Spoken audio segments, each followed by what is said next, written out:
निर्दोष लोगों की जान लेता हुआ ये सीन जिस मूवी का है, उस मूवी के बारे में मुझे आपको बताने की जरूरत नहीं है। उस मूवी का नाम है द कश्मीर फाइल्स। जिस मूवी में दिखाया गया है कैसे बेरहमी से, दर्दनाक तरीके से कश्मीर में कश्मीरी पंडितों के ऊपर अत्याचार किया गया, जिसकी वजह से कुछ रिपोर्ट में 1 लाख, कुछ रिपोर्ट में 2 लाख और कुछ रिपोर्ट में 3 लाख कश्मीरी पंडितों को अपना घर छोड़कर भागना पड़ा। बात यहाँ फिगर की नहीं है कि 5 लाख है या 3 लाख। अगर किसी एक इंसान को भी अपना घर छोड़कर भागना पड़ा हो, उसे अपनी जान गंवानी पड़ी हो, तो ये पूरी इंसानियत और ख़ासकर वहाँ की गवर्नमेंट के लिए शर्म की बात है। और कितने शर्म की बात है, इतने साल गुजर जाने के बाद भी आज उनको अपना घर नहीं मिला और लगभग 32 साल के बाद इसकी चर्चा होती है कि उन मजलूमों के साथ गलत हुआ। 32 साल तक हमें हमारा मीडिया नहीं बताता है और ना ही इस पे कोई चर्चा होती है। इतना वक्त गुजर जाने के बाद इस पे एक मूवी बनती है, तब जाकर हमें इस मुद्दे पर बात करना शुरू करते हैं। इंसाफ की उम्मीद में जिन मासूमों का इतना वक्त बर्बाद हुआ, उसका जिम्मेदार कौन है? सरकार को इसकी जवाबदेही भी बनती है।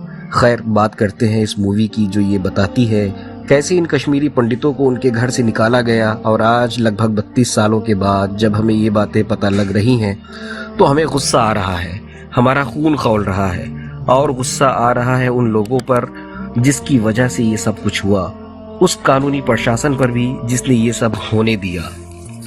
तो मैं बात करने वाला हूँ द कश्मीर फाइल्स के बारे में, जिसमें बहुत ही अच्छे तरीके से ये दिखाया गया है कि कैसे कश्मीरी पंडितों पर अत्याचार हुआ। वीडियो शुरू करने से पहले मैं बताता चलूं कि मैं इंडियन मुस्लिम हूं और मैं कानून का छात्र हूं, यानी वकील हूं, और हक और इंसाफ की बात करना ही मेरा और हमारी टीम का धर्म है।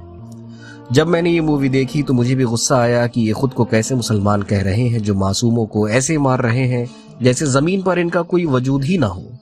यकीनन ये बात किसी भी इंसानियत रखने वाले दिल को आग बबूला करने के लिए काफ़ी है। मैं इस मूवी के बारे में ये कहना चाहता हूँ कि ये जिस तरह से कश्मीरी पंडितों का दर्द दिखाती है, उनका सब कुछ होने का गम दिखाती है, उसकी कोई और दूसरी मिसाल नहीं है। इसी मूवी के साथ मैं कुछ बातें रखना चाहता हूँ जो शायद कोई आपको नहीं बता रहा है। अगर आप सोशल मीडिया देखें तो कुछ इसके फेवर में है और कुछ इसके अगेंस्ट में। मैं आपको देने जा रहा हूँ नया व्यू पॉइंट, देखने का नया नज़रिया। अब आप इंसाफ का चश्मा लगाकर, इंसानियत का दिल रखकर एक सच्चे भारतीय की हैसियत से इस वीडियो को देखें।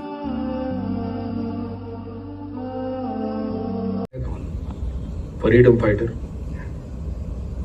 आप पर एक इल्जाम है कि आपने ढेर सारे कश्मीरी पंडितों की जान ली है। जी। कितने लोगों को मारा होगा आपने?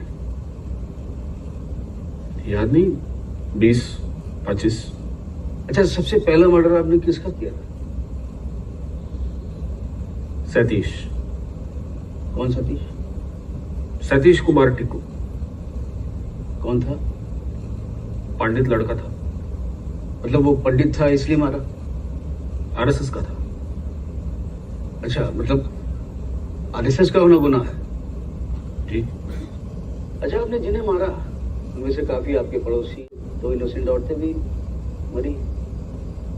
देखिए, ये जंग की बातें हैं। आजादी की जंग में सब कुछ जायज। अगर वो आपसे कहते कि अपने सगे भाई को मार दो तो मार देते। और आपसे आपकी माँ को मारने के लिए कहते तो मार देते? मार देते।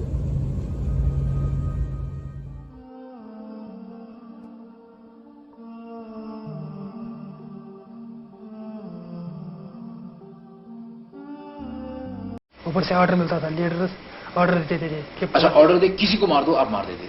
हाँ जी। चाहे वो कोई भी हो? कोई भी हो। अगर वो कहता कि अपने सगे भाई को जान से मार डालो? जी, मैं तो मार देता। अगर वो कहता अपनी माँ को जान से मार डालो? मैं तो मार देता। नहीं, मासूम नहीं है, मतलब वो बेगुनाहों को नहीं मारते उसको, मतलब नहीं, लेकिन आपको तो नहीं मालूम कि वो आदमी मासूम है कि गुनाहगार है? नहीं। आपको हुक्म दिया कि मार डालो, आपने मार डाला। आपने कितने लोगों की जानें ली? मुझे याद नहीं कितने लोग। यानी आपने इतने सारे लोग मार डाले कि आपको ये भी नहीं याद कि आपने कितने लोग मार डाले? 10-12 हमारे होंगे। 10-12 की 20? अब 20 ही लगा, 20 ही मारे। सारे के सारे कश्मीरी पंडित थे कि कोई मुसलमान भी थे उसमें? मुस्लिम थे उसमें। बीच में मारे गए। सारे के सारे कश्मीरी पंडित थे कि कोई मुसलमान भी थे उसमें? मुस्लिम थे उसमें। बीच में मारे गए। सारे के सारे कश्मीरी पंडित थे कि कोई मुसलमान भी थे उसमें? मुस्लिम थे उसमें। कितने मुस्लिम कितने कश्मीरी पंडित थे? ज्यादा कश्मीरी पंडित थे। जी। रियल इंटरव्यू में आपने देखा कि उस आतंकवादी ने कश्मीरी पंडितों को भी मारा, कश्मीरी मुस्लिमों को भी मारा। कश्मीरी मुस्लिमों के मारे जाने की बात मूवी में क्यों नहीं दिखाई गई? अगर मूवी सच्चाई दिखाती है तो पूरा इंटरव्यू क्यों नहीं दिखाया गया? आधा सच तो झूठ से भी खतरनाक होता है। क्या इससे हिंदू मुस्लिम आपसी नफरत को बढ़ावा नहीं मिलेगा? अगर पूरा इंटरव्यू दिखाया जाता तो शायद आपसी नफरत कम होती, मगर प्रोपेगेंडा के तहत जानबूझकर आधा इंटरव्यू छिपाया गया। ये एक सवाल है, मूवी देखिए और ज़रूर सोचिए। ये मूवी ज़ख्मों को ताज़ा करती है मगर कोई परमानेंट सॉल्यूशन नहीं देती। अब हमें यहाँ पर इस बात की फ़िक्र करनी चाहिए कि इन कश्मीरी भाइयों को इनकी खोई हुई इज़्ज़त और मान सम्मान कैसे दिला सकते हैं, कैसे इनके घर और कारोबार दोबारा इनको वापस दिए जा सकते हैं। फिल्म इन ज़रूरी मुद्दों पर खामोश नज़र आती है और एक तरफा चीज़ें दिखाकर लोगों के दिल में गुस्सा और नफ़रत डाल देती है।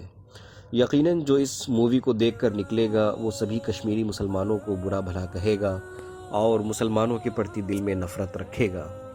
मेरी बात शायद सबको अच्छी ना लगे, मगर एक सच ये भी है कि सभी कश्मीरी मुस्लिम हाथ में तलवार लेकर पंडितों को चुन चुन कर नहीं मार रहे थे। कुछ मारने वाले थे तो दोस्ती निभाते हुए कुछ कश्मीरी मुस्लिम बचाने वाले भी थे। अगर सभी मारने वाले होते तो आज कश्मीर में एक भी हिंदू ना होता, मगर इस मूवी को एक बहुत बड़ी हकीकत से बहुत दूर रखा गया है। उसमें इन कश्मीरी मुसलमानों का अपमान है जिन्होंने अपनों को खोने का गम भी उठाया और उनकी आवाज़ भी दबाई गई और उनको बुरा भी दिखाया गया। फिल्म में एक तरफा चीज़ें दिखाकर मुसलमानों के प्रति नफ़रत और घृणा पैदा करने की एक अच्छी कोशिश की गई है। इसका नतीजा ये होता है कि नफ़रत करने वाला भी हिंदुस्तानी होता है और नफ़रत झेलने वाला भी हिंदुस्तानी होता है और इस तरह से देश कमज़ोर होता है। मेरा एक पॉइंट ये भी है कि कश्मीरी पंडितों के साथ वहाँ के कश्मीरी मुसलमानों को क्यों मारा गया। एक रिपोर्ट के मुताबिक 1500 से 1600 कश्मीरी मुसलमानों को भी अपनी जान से हाथ धोना पड़ा। उन कश्मीरी मुसलमानों के मारे जाने का मात्र एक कारण यही था कि वो अपने कश्मीरी हिंदू पंडित भाइयों की मदद कर रहे थे, अपने हिंदू दोस्तों को अपने घर में पनाह दे रहे थे। क्या इस बात को मूवी में जगह नहीं मिलनी चाहिए थी? ये क्वेश्चन मैं आप पर छोड़ता हूँ। इसमें एक और बात गौर करने लायक है कि मस्जिदों से अजान की जगह हिंदुओं को मारने का ऐलान होता है। इस्लाम में कभी कोई ऐसी मस्जिद नहीं पाई जाती। हमारी नज़र में ऐसी जगह मस्जिद कहलाने के लायक ही नहीं है। जिन मस्जिदों में सरकार की इजाज़त के बिना नमाज नहीं हो सकती, जो कि आपने लॉकडाउन पीरियड में देखा, तो मस्जिदों से किसी विशेष वर्ग के लोगों को मारने का ऐलान कैसे हो सकता है? क्या सरकार या पॉलिटिकल सपोर्ट के बिना ये पॉसिबल है? ज़रा सोचिए। और कुरान हमें सिखाता है कि जिसने किसी एक भी बेगुनाह मासूम को मारा उसने पूरी इंसानियत का कत्ल करा, और जिसने एक भी इंसान को बचाया उसने पूरी इंसानियत को बचाया। हम इस कुरान को मानते हैं, ना कि उन आतंकी सोच वाले कुरान को। मैंने आपके सामने दोनों साइड से ज़मीनी हकीकत रखी और अब आपको सोचना है कि क्या ये मूवी हमें पूरी हकीकत और दोनों तरफ की सच्चाई दिखाती है या नहीं। हमें इस देश का सच्चा नागरिक होने के नाते दूसरे हिंदुस्तानी भाई का दर्द अपना दर्द समझना चाहिए और हमेशा सच और इंसाफ के साथ खड़े होना चाहिए। अब मैं आपसे इस उम्मीद पर विदा लेता हूँ कि आप ना दिखाए गए पहलू पर भी गौर करेंगे और ज़मीनी सच्चाई को समझेंगे। जय हिंद।